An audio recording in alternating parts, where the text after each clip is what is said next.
अस्सलाम वालेकुम। ओके जी, आज जो है वो हमने डिस्कस करना है कि जो हमारे पास जो 10th क्लास की बायोलॉजी है उसके जो चैप्टर्स हैं उनका इंट्रो, जो यानी कि किस किस पॉइंट ऑफ व्यू से हम जो चैप्टर है उसको स्टडी करते हैं। उससे पहले हम ये देख लें कि जैसे ऑलरेडी हम जानते हैं कि जो टोटल है हमारे पास 18 चैप्टर्स होते हैं, जिसमें से 9th क्लास में हम पढ़ चुके हैं 9 चैप्टर और 10th क्लास में हमने यानी डिस्कस किए हमारे पास जो है वो 9 चैप्टर। तो ओवरऑल जो है वो इनके कॉम्बिनेशन से टोटल 18 चैप्टर बनते हैं, ठीक है, यानी कि 1 to 18, जिसमें से 1 से 9 तक स्टडी किए जाते हैं 9th क्लास में, और 10 से लेकर आगे फर्दर 18 तक जो है उनको स्टडी किया जाता है 10th क्लास में। So we will discuss about the first chapter. जो फर्स्ट चैप्टर हमारे पास वो है गैसियस एक्सचेंज।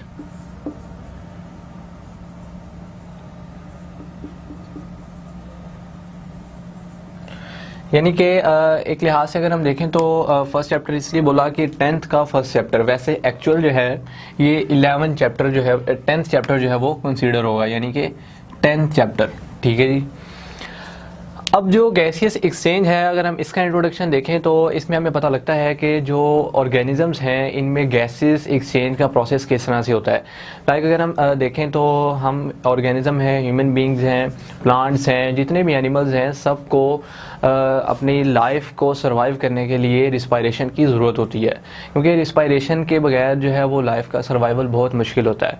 तो रिस्पायरेशन में यही होता है कि जो ब्रीथिंग होती है हमारी, ये सारा का सारा प्रोसेस जो है इसमें गैसेस एक्सचेंज होती हैं। लाइक अगर हम अपनी बात करें तो हम ऑक्सीजन को इनहेल करते हैं और कार्बन डाइऑक्साइड को एक्सहेल करते हैं, ठीक है।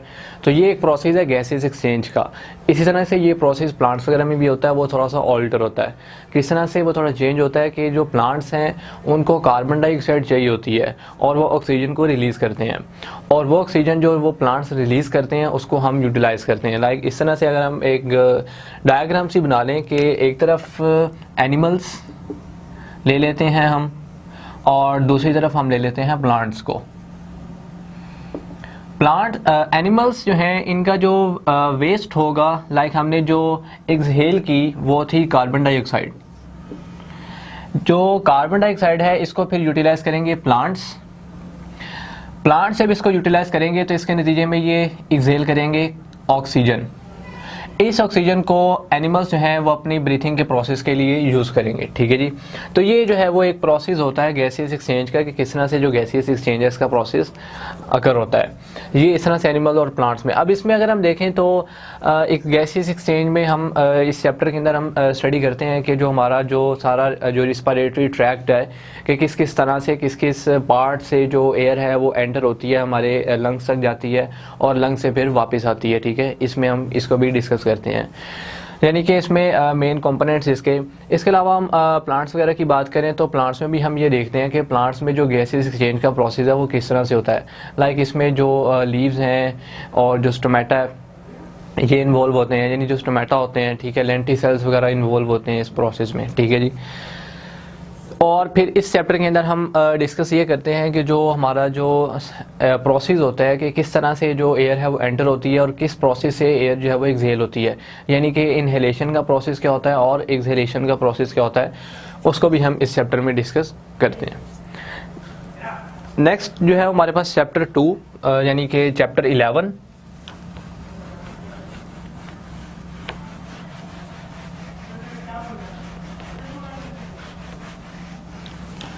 चैप्टर 11 है हमारे पास, और जो हमारा चैप्टर 11 है वो है अबाउट होम्योस्टेसिस।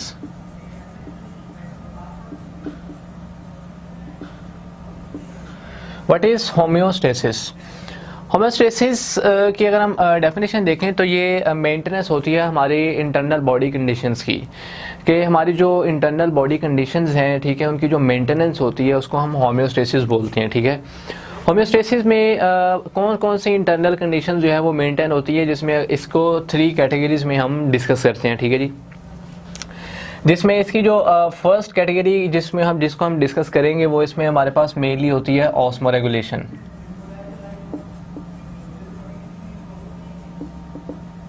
ऑस्मोरेगुलेशन ये इसकी एक कैटेगरी है। इसके बाद थर्मोरेगुलेशन,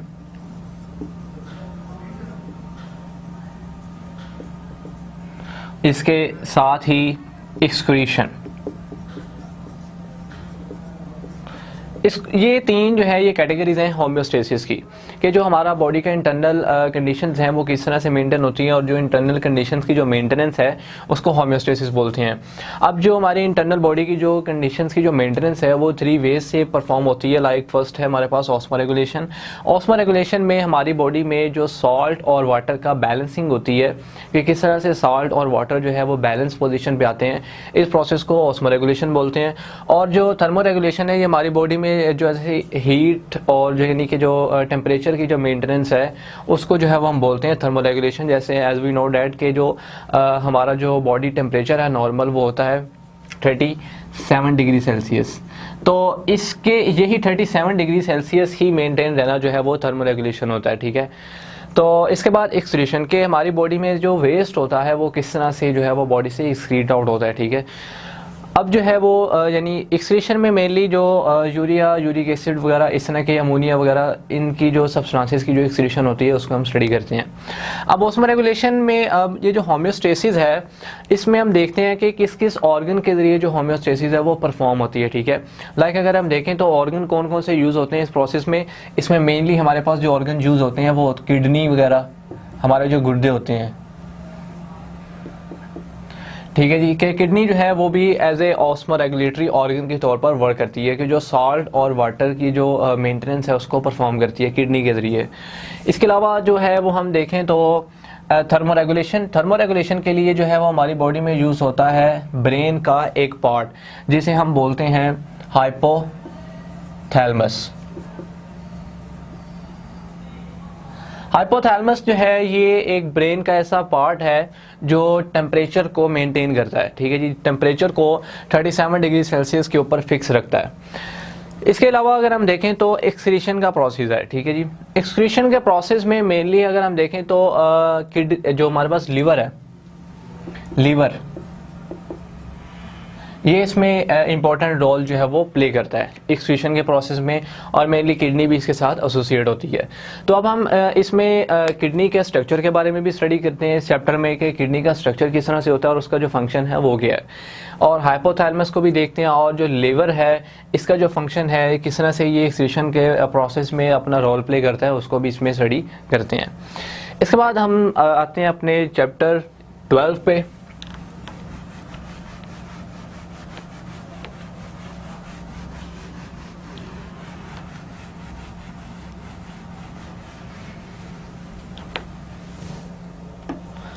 चैप्टर 12 जो है वो हमारे पास है अबाउट कोऑर्डिनेशन एंड कंट्रोल।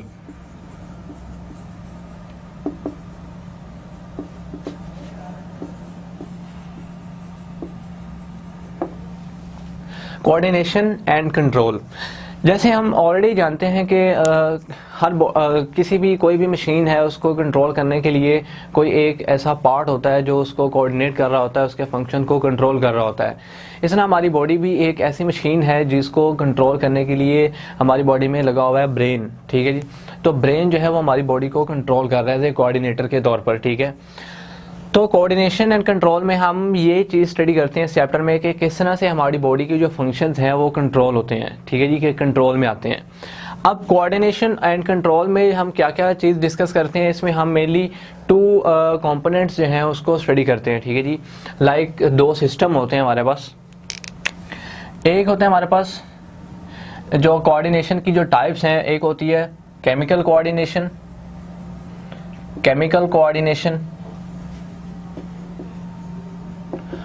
और दूसरी होती है हमारे पास नर्वस कोऑर्डिनेशन।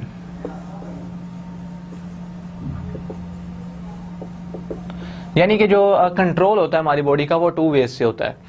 एक होते हैं केमिकल कोऑर्डिनेशन और दूसरे होती है नर्वस कोऑर्डिनेशन। जो केमिकल कोऑर्डिनेशन है ये परफॉर्म होती है हार्मोन्स के ज़रिए, यानी हार्मोन्स जो है वो इसमें इन्वॉल्व होते हैं, डिफरेंट काइंड के हार्मोन्स। हार्मोन्स कहाँ से आते हैं? हार्मोन्स आते हैं ग्लैंड से। जो ग्लैंड्स होते हैं हमारी बॉडी के वो हार्मोन्स को सिक्रीट करते हैं, ठीक है जी। अब ग्लैंड्स कौन कौन से हैं हमारी बॉडी में? ग्लैंड्स जो है हमारी बॉडी में बहुत से हैं, जैसे ऑलरेडी हम डिस्कस करें तो गोनेड्स वगैरह, ठीक है जी। इसके बाद जो हमारे पास पिट्यूटरी ग्लैंड्स वगैरह, ठीक है, और इसके साथ साथ जो है वो हम देखें तो पैनक्रियास वगैरह, ठीक है जी। तो ये जो है हमारे बॉडी के ग्लैंड्स हैं और हम इनको भी इस चैप्टर में स्टडी करते हैं। हर ग्लैंड की जो कॉम्पोजिशन है, उसके हार्मोन्स, उसको भी इसमें स्टडी करते हैं। तो ये होती है हमारे पास केमिकल कोऑर्डिनेशन। नर्वस कोऑर्डिनेशन की अगर हम बात करें तो नर्वस कोऑर्डिनेशन जो है इसमें हमारे पास मेनली दो चीज़ें होती हैं, ठीक है जी। एक तरफ होता है हमारे पास ब्रेन और दूसरी तरफ हमारे पास होता है स्पाइनल कॉर्ड। यानी दो इसमें जो है वो ऐड हैं, एक तरफ ब्रेन है और एक तरफ स्पाइनल कॉर्ड है। दोनों जो है वो मिलकर हमारी जो नर्वस कोऑर्डिनेशन है इसको परफॉर्म करते हैं, ठीक है जी। अब जो है ब्रेन जो है इसके साथ एसोसिएट होती हैं नर्व्स और जो स्पाइनल कॉर्ड है इसके साथ भी एसोसिएट होती हैं नर्व्स, ठीक है जी। अब जो ब्रेन और स्पाइनल कॉर्ड है इसके साथ जो नर्व्स एसोसिएट होती हैं वो किस तरह से कोऑर्डिनेशन को परफॉर्म करती हैं? कोऑर्डिनेशन को परफॉर्म करने के लिए मेनली जो हमारी बॉडी में चीज़ यूज़ होती है वो होते हैं हमारी बॉडी के न्यूरॉन्स।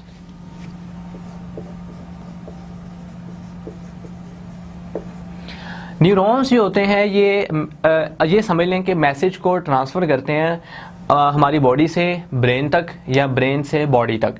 तो ये जो है न्यूरॉन्स जो हैं ये बस ट्रांसमिट का फंक्शन जो है वो कंट्रोल करते हैं।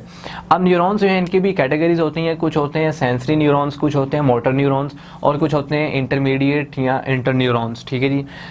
तो अब ये अपनी अपनी कैटेगरी के लिहाज से जो है वो अपना अपना फंक्शन जो है वो परफॉर्म करते हैं और हम इनकी कैटेगरीज को भी इस चैप्टर में जो है वो स्टडी करेंगे। उसके बाद हम जो है वो ये देखेंगे कि जो हमारे पास नर्वस डिसऑर्डर्स हैं कि समटाइम ऐसा होता है कि हम कुछ ऐसी चीज़ें कुछ रॉन्ग मेडिसिन्स खाने की वजह से या कुछ ऐसी चीज़ें खाने की वजह से ये हो जाता है कि हमारा जो ब्रेन है उस पर इफ़ेक्ट हो जाता है। तो जब ब्रेन वगैरह पे इफ़ेक्ट होता है तो फिर ये होता है कि जो कुछ सर्टेन पार्ट्स जो होते हैं ब्रेन के या स्पाइनल कॉर्ड वगैरह के वहाँ पे जो है वो कहीं पे डिसऑर्डर क्रिएट हो जाता है, जिसकी वजह से बॉडी के फंक्शन जो हैं वो लॉस हो जाते हैं। जैसे अगर हम फॉलेज वगैरह देखें तो उसमें यही होता है कि कहीं पे भी किसी आर्टरी जो होती है उसमें ब्लॉकेज होती है, जिसकी वजह से ब्लड सप्लाई जो है वो रुक जाती है। तो उसकी वजह से जो है वो बॉडी का जो एक हिस्सा होता है वो डेड हो जाता है। तो ये इसके जो नर्वस डिसऑर्डर्स हैं, नर्वस डिसऑर्डर्स,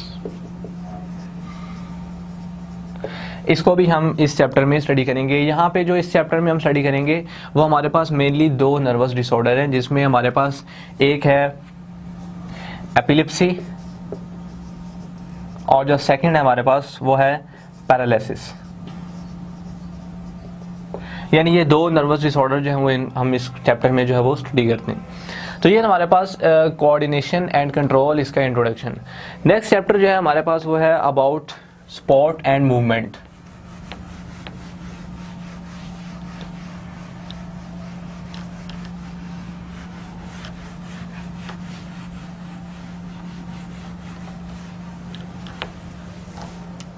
स्पोर्ट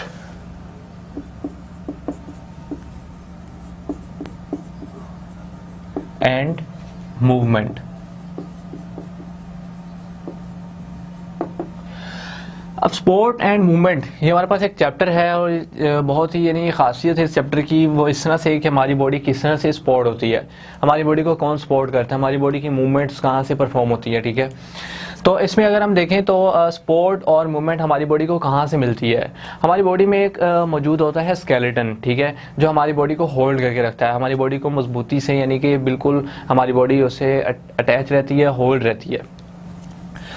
अब स्पोर्ट एंड मूवमेंट में हम डिस्कस करते हैं कि क्या क्या चीज़ें होती हैं जो हमारी बॉडी को होल्ड करती हैं, ठीक है, जिसमें हम इसमें स्टडी करेंगे। सबसे पहले तो हम इसमें स्टडी करते हैं कार्टिलेज वगैरह का स्ट्रक्चर, कि कार्टिलेज क्या हैं। फिर हम इसमें स्टडी करते हैं कि व्हाट आर बोन्स, बोन्स क्या होती हैं यानी हड्डियाँ वगैरह ये क्या होती हैं, ठीक है जी।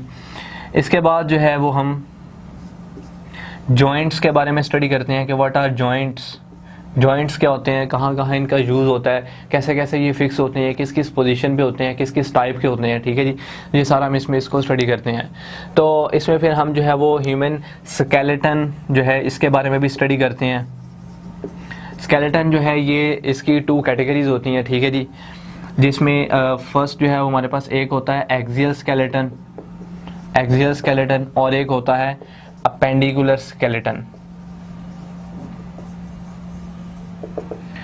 यानी स्केलेटन को हम बड़ी डिटेल में डिस्कस करते हैं, जिसमें 2 कैटेगरीज एक्सियल स्केलेटन और अपेंडिकुलर स्केलेटन, ठीक है जी। और इसके बाद जॉइंट्स जो हैं इसकी भी बहुत सी कैटेगरीज होती हैं। जॉइंट बनता कहाँ पे है? जॉइंट उस जगह पे बनता है जहाँ पे 2 बोन्स जो हैं आपस में मीट करती हैं। लाइक अगर हम सिंपल से इसके एग्जांपल देख लें तो ये हमारी जो आर्म है, एक ये बोन इसकी और एक इसकी ये बोन, ठीक है जी, ये दोनों बोन यहाँ पर आकर आपस में मिल रही हैं।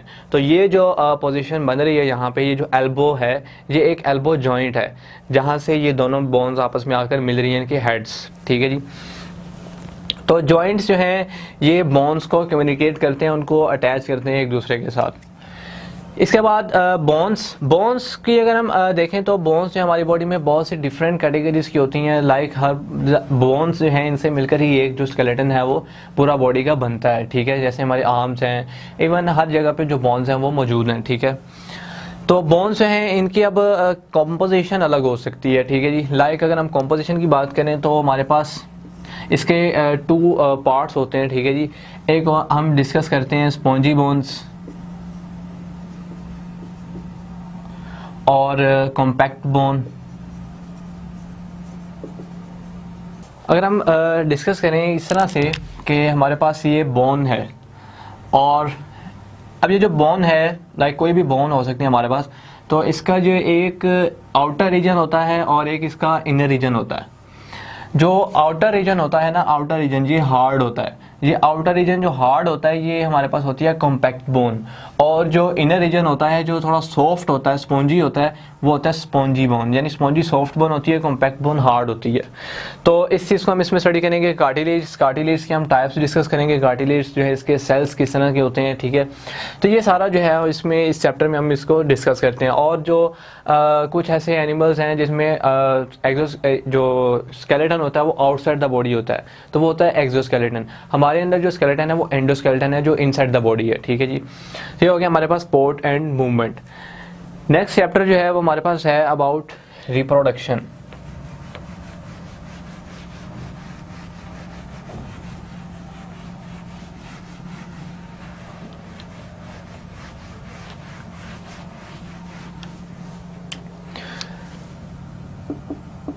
रिप्रोडक्शन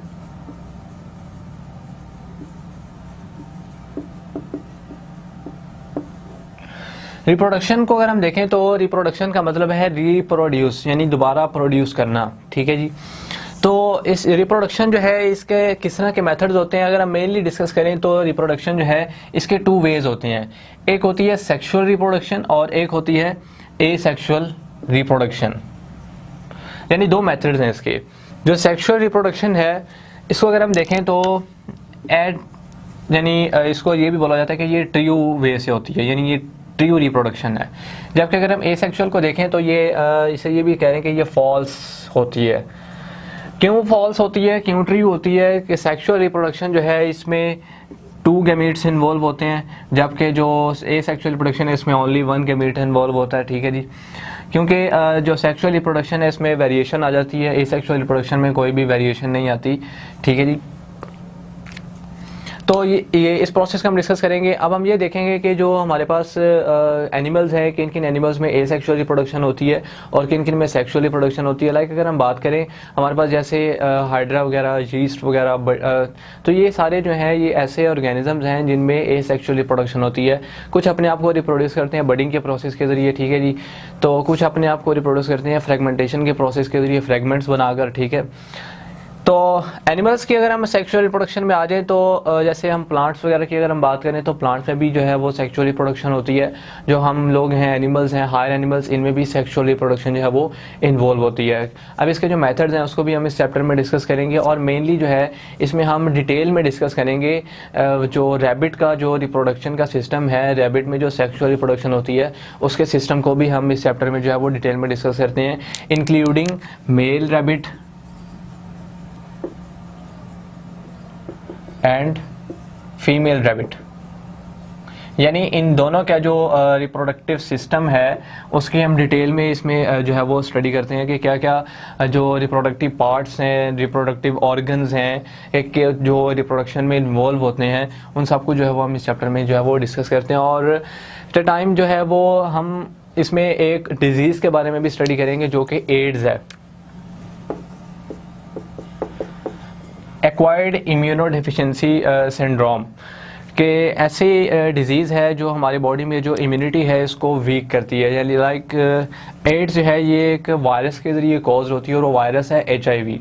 HIV वायरस जो है वो एड्स को कॉज करता है, जिसके नतीजे में हमारी बॉडी की इम्यूनिटी जो है वो डिस्टर्ब होती है, वाइट ब्लड सेल्स डिस्ट्रॉय हो जाती हैं। तो ये था हमारे पास इंट्रोडक्शन रिप्रोडक्शन का। नेक्स्ट चैप्टर में हम आते हैं, वो चैप्टर हमारे पास अबाउट इनहेरिटेंस।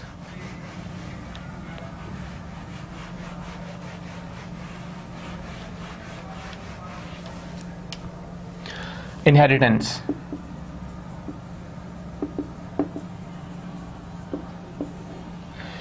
इनहेरिटेंस की अगर हम स्टडी करें तो इनहेरिटेंस जो है इसमें हम मेनली जेनेटिक्स की स्टडी करते हैं कि जो जेनेटिक्स की स्टडी है वो इनहेरिटेंस में आती है। अब जेनेटिक्स क्या है, इसमें हम ये स्टडी करते हैं कि किस तरह से जो ट्रेट्स हैं, जो कैरेक्टरिस्टिक्स हैं, वो पेरेंट्स से ऑफस्प्रिंग में जो है वो ट्रांसफ़र होती हैं। कि जो लाइक अगर हम बात करें अपनी भी, तो हमारे कुछ लाइक हेयर्स का कलर, आइज़ का कलर, ठीक है, हमारी कुछ ऐसी खसूसियात होती हैं जो अपने पेरेंट्स से मैच कर रही होती हैं। तो ये ट्रेट्स होती हैं, ये कैरेक्टरिस्टिक्स होती हैं जो पेरेंट्स से ऑफस्प्रिंग में ट्रांसफ़र होती हैं। और ये ट्रांसफॉर्मेशन का जो प्रोसेस है ये जेनेटिक्स की स्टडी में आता है। यानी इस चैप्टर के अंदर हम इस बात को डिस्कस करते हैं कि जो ट्रेट्स हैं वो पेरेंट्स से ऑफस्प्रिंग में किस तरह आती हैं। तो ये जेनेटिक्स की स्टडी होती है। इसमें हम मेनली जो है वो मेंडल्स के जो लॉज हैं उनको डिस्कस करेंगे। मेंडल्स के जो लॉज हैं, मेंडल्स जो हैं इनके दो लॉज हैं, जिसमें एक लॉ जो है वो Mendel law of independent assortment है और एक है मेंडल लॉ ऑफ सेग्रीगेशन। दोनों लॉज को इसमें स्टडी करेंगे, ठीक है जी। उसके बाद जो है वो नेक्स्ट अगर हम देखें तो इसमें हम वेरिएशन को और इवोल्यूशन जो है इसकी स्टडी को डिस्कस करते हैं, ठीक है। तो फिर इसके बाद हम जो सारा जितने भी जेनेटिक्स के प्रोसेस हैं उन सब को जो है वो हम इस चैप्टर में जो है वो डिस्कस करते हैं कि ये सारा जो चैप्टर है वो इनहेरिटेंस के ऊपर है, जेनेटिक्स के ऊपर है। कि जो जेनेटिक्स है कि किस तरह से जो ट्रांसफॉर्मेशन होती है जेनेटिकल मटीरियल की फ्रॉम पेरेंट टू ऑफस्प्रिंग, ये सारी स्टडी जो है वो इसके अंदर आ जाती है। इसके बाद हमारे पास नेक्स्ट चैप्टर है, वह है about man and his environment.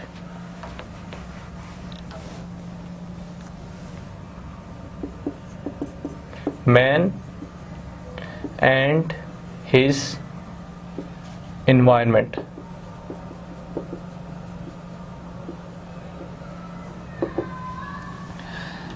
अब ये तो अगर हम देखें तो इस चैप्टर के अंदर हम इन्वायरमेंटल स्टडी को मेनली करते हैं कि आदमी और उसका जो माहौल है उसके बारे में, यानी इसमें हम स्टडी करते हैं। तो इसमें हम अगर हम देखें तो हमारे जो है वो डिफरेंट एनिमल्स के साथ जो इंटरेक्शंस हैं उनको हम इसमें स्टडी करते हैं। लाइक बहुत से इंटरेक्शंस होते हैं, जैसे अगर हम बात करें तो जैसे एल्गी और यीस्ट, फंजाई वगैरह, एल्गी और फंजाई, इनका आपस में इंटरेक्शन होता है। और सर्टेन टाइप्स ऑफ प्लांट्स जो हैं इनके जो रूट नोड्यूल्स हैं, ठीक है, इनमें भी बैक्टीरिया होते हैं, ठीक है।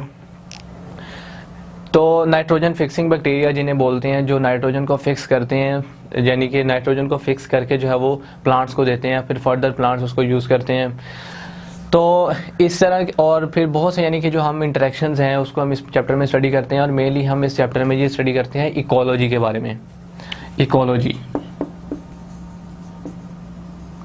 इकोलॉजी जो है ये ऑर्गेनिज्म के अपने इन्वायरमेंट के साथ जो इंटरेक्शंस होती हैं उसकी स्टडी होती है कि जो इन्वायरमेंट के साथ जो ऑर्गेनिज्म के इंटरेक्शंस हैं वो क्या हैं। ये सारी स्टडी जो है वो इकोलॉजी की आ जाती है। अब इसमें हम एक और मेन चीज़ जो है वो स्टडी करते हैं, जैसे इकोसिस्टम होता है। इकोसिस्टम क्या है? इकोसिस्टम की अगर हम बात करें तो ये सेल्फ सफिशिएंट यूनिट होता है हमारे जो इन्वायरमेंट है इसका, जिसके कंपोनेंट्स होते हैं दो, जिसमें एक होता है बायोटिक कंपोनेंट, एक होता है एबायोटिक कंपोनेंट। यानी कि लिविंग फैक्टर और नॉन लिविंग फैक्टर जो है वो मिलाकर एक इकोसिस्टम बनता है, जो कि यूनिट होता है इन्वायरमेंट का, सेल्फ सफिशिएंट यूनिट। इसको भी हम डिटेल में डिस्कस करेंगे। उसके बाद हम इसमें और चीज़ें डिस्कस करेंगे, जैसे फ्लो ऑफ मटीरियल ठीक है जी। तो यानी कि किस तरह से जो है वो एनर्जी ट्रांसफ़र होती है और मटेरियल्स की ट्रांसफॉर्मेशन होती है, किस तरह से जो एक पूरा इकोसिस्टम जो है वो बनता है। लाइक हमारे जो इन्वायरमेंट है इसमें बहुत से, यानी कि जैसे अगर हम ये देखें तो प्रोड्यूसर्स होते हैं, ठीक है, प्रोड्यूसर्स होते हैं, कंज्यूमर्स होते हैं, ठीक है, बहुत से, यानी कि और फिर डिकम्पोजर्स वगैरह होते हैं। यानी कि प्रोड्यूसर जो है वो प्रोड्यूस करते हैं, कंज्यूमर उसको कंज्यूम करते हैं, ठीक है, और डिकम्पोजर जो है वो डिकम्पोज करते हैं, ठीक है। तो ये सारा जो एक प्रोसेस है ये चलता है, हम इसमें इकोसिस्टम में स्टडी करेंगे और फिर इसी के साथ जो है वो हम ये भी देखेंगे कि एनर्जी का फ़्लो किस तरह से होता है, ठीक है, और जो फ्लो ऑफ मटीरियल है ये किस तरह से होता है। डिफरेंट ट्रॉफिक लेवल्स होते हैं और हर ट्रॉफिक लेवल जो है उसमें जो flow of energy, flow of material है वो किस तरह से परफॉर्म होता है, वो सारा इस चैप्टर में जो है वो डिटेल में डिस्कस किया जाता है।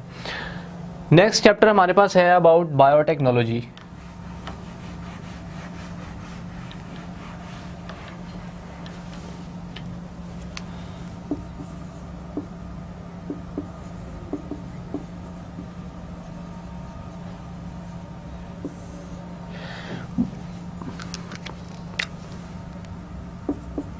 बायोटेक्नोलॉजी को अगर हम देखें तो एक ऐसी टेक्नोलॉजी है जो कि लाइफ के लिए काम करती है, यानी कि मैन काइंड के लिए जो है वो काम करती है, for the favour of man kind. कि हम ऐसी टेक्नोलॉजीज़ को डेवलप करते हैं जो कि मैन काइंड जो है इसकी फेवर करती है। लाइक हम बहुत से आर्टिफिशियल फूड्स जो हैं उनको प्रोड्यूस करते हैं, ठीक है, डिफरेंट काइंड की फूड्स होती है जिनको हम प्रिपेयर करते हैं। लाइक जैसे अगर हम बात कर लें ब्रेड वगैरह, ब्रेड हो गया, ठीक है, इवन बटर वगैरह, योगर्ट वगैरह, चीज़ वगैरह, ठीक है जी। तो ये डिफरेंट काइंड की प्रोडक्ट्स हैं जिनको हम यानी प्रोड्यूस करते हैं बायोटेक्नोलॉजी के प्रोसेस के ज़रिए, ठीक है। अब जो जितनी भी प्रोडक्ट्स जो है वो हम बायोटेक्नोलॉजी के प्रोसेस के ज़रिए बनाते हैं, इनमें माइक्रो ऑर्गेनिजम्स का इस्तेमाल किया जाता है। कि माइक्रो ऑर्गेनिज्म जो है इनके प्रोसेस से, यानी माइक्रो ऑर्गेनिजम्स के रिएक्शन से जो है वो ये सारी प्रोडक्ट्स हैं इनको यानी हम मैन्युफैक्चर करते हैं, ठीक है। जैसे अगर हम ब्रेड की बात करें तो इसमें यीस्ट यूज़ होती है, yeast is a fungus unicellular. Butter, yogurt वगैरह, इनमें बैक्टीरियाज यूज़ होते हैं, ठीक है। इस तरह से चीज़ भी बनता है यानी बैक्टीरियल रिएक्शन की वजह से। फिर इसमें हम जो है वो फर्मेंटर को डिस्कस करते हैं। फर्मेंटर जो है वो एक ऐसी मशीन होती है जिसमें फर्मेंटेशन का प्रोसेस जो है वो परफॉर्म किया जाता है। फर्मेंटेशन के प्रोसेस के ज़रिए हम जो ये योगर्ट वगैरह, चीज़ वगैरह इनकी मैन्युफैक्चरिंग करते हैं, ठीक है। ब्रेड जो है वो भी इसी प्रोसेस के ज़रिए बनती है। तो फर्मेंटर जो है वो इसे ये भी बोला जाता है कि जो फर्मेंटेशन के प्रोसेस का जो हार्ट है, यानी मेनली जो बायोटेक्नोलॉजी है इस फर्मेंटर के ऊपर ही बेस करती है, ठीक है। तो ये सारा हम इसमें डिस्कस करते हैं और फिर एक और एडिशनल चीज़ भी हम इसमें डिस्कस करते हैं, वो हम ये पढ़ते हैं कि किस किस तरह से जो ऑर्गेनिजम्स हैं इनको मॉडिफाई किया जाता है जेनेटिकली, किस तरह से वो अपनी जो फूड है यानी कि हमने जो यील्ड मिल रही है उनसे। लाइक अगर हम बात करें काउस वगैरह की तो काउस को बेटर प्रोड्यूस किया जाए ताकि हमें बेटर क्वालिटी ऑफ मिल्क जो है वो ऑब्टेंड हो, ठीक है। इवन चिक्स वगैरह जो है वो चिकन हमें बेटर ऑब्टेंड हो। तो ये सारी की सारी जो टेक्निक्स हैं ये बायोटेक्नोलॉजी में ही आ जाती हैं और इनको बोला जाता है जेनेटिकली मॉडिफाइड ऑर्गेनिजम्स, यानी ऐसे ऑर्गेनिज्म जिनको आपने जेनेटिकली मॉडिफाइड किया है अपने जो यानी कि प्रोसेस के लिए जो जीन्स वगैरह उनमें ट्रांसफ़र करके उनको जेनेटिकली मॉडिफाइड किया ताकि वो चीज़ प्रोड्यूस करें जो आपको चाहिए। तो ये सारा इसमें डिस्कस करते हैं। इसके बाद एक हम इसमें और चीज़ भी डिस्कस करते हैं जिसे बोलते हैं सिंगल सेल प्रोटीन, वो भी इसमें हम डिस्कस करते हैं, ठीक है जी। तो ये एक सारा जो हमारे पास हो गया इसका इंट्रोडक्शन। इसके बाद हमारे पास जो लास्ट चैप्टर है इसका वो है अबाउट फार्माकोलॉजी।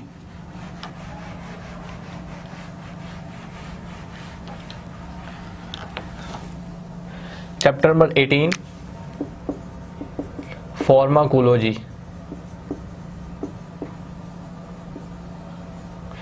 फार्माकोलॉजी जो है ये एक ऐसा चैप्टर है जिसमें हम यानी मेनली डिस्कस करते हैं ड्रग्स की स्टडी को, ड्रग्स वगैरह।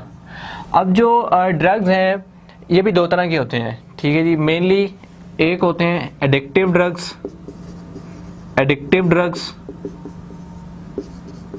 और दूसरे होते हैं हमारे पास मेडिसिनल ड्रग्स।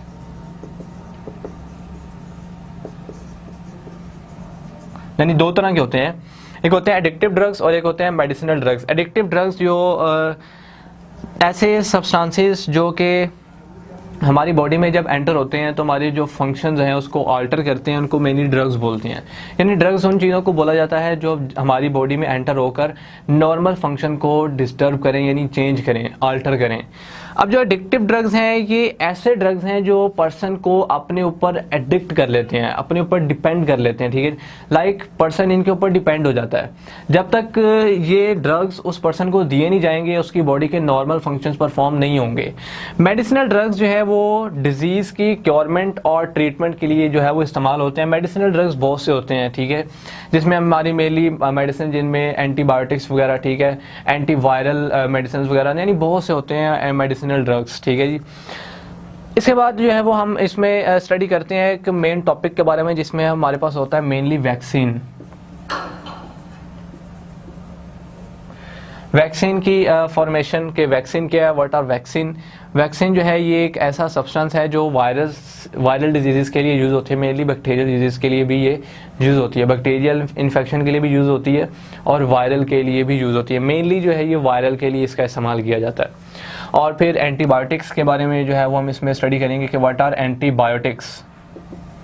एंटीबायोटिक्स जो हैं ये मेडिसिन होती हैं जो कि बैक्टीरिया के खिलाफ जो है वो फाइट करती हैं, क्योंकि ये ऐसी मेडिसिन है, लाइक इनके नाम से पता लग रहा है, जैसे एंटी का मतलब होता है अगेंस्ट और बायोटिक्स मीन लिविंग फैक्टर। ये अगेंस्ट लिविंग फैक्टर वर्क करती है, यानी लिविंग फैक्टर के अगेंस्ट। तो लिविंग फैक्टर हमारे अंदर बैक्टीरियाज वगैरह होते हैं, तो बैक्टीरिया क्योंकि लिविंग फैक्टर हैं तो लिविंग फैक्टर को ये किल करती हैं, बैक्टीरियाज वगैरह को किल करती हैं। तो ये सारा जो है वो हम इस चैप्टर के अंदर जो है वो डिस्कस करेंगे। तो ये हमारे पास ओवरऑल जो है इसका इंट्रोडक्शन कंप्लीट हो गया, जिसमें मेनली 9 चैप्टर जो थे वो 10th क्लास में हमने उसको डिस्कस करना है। Okay, thanks.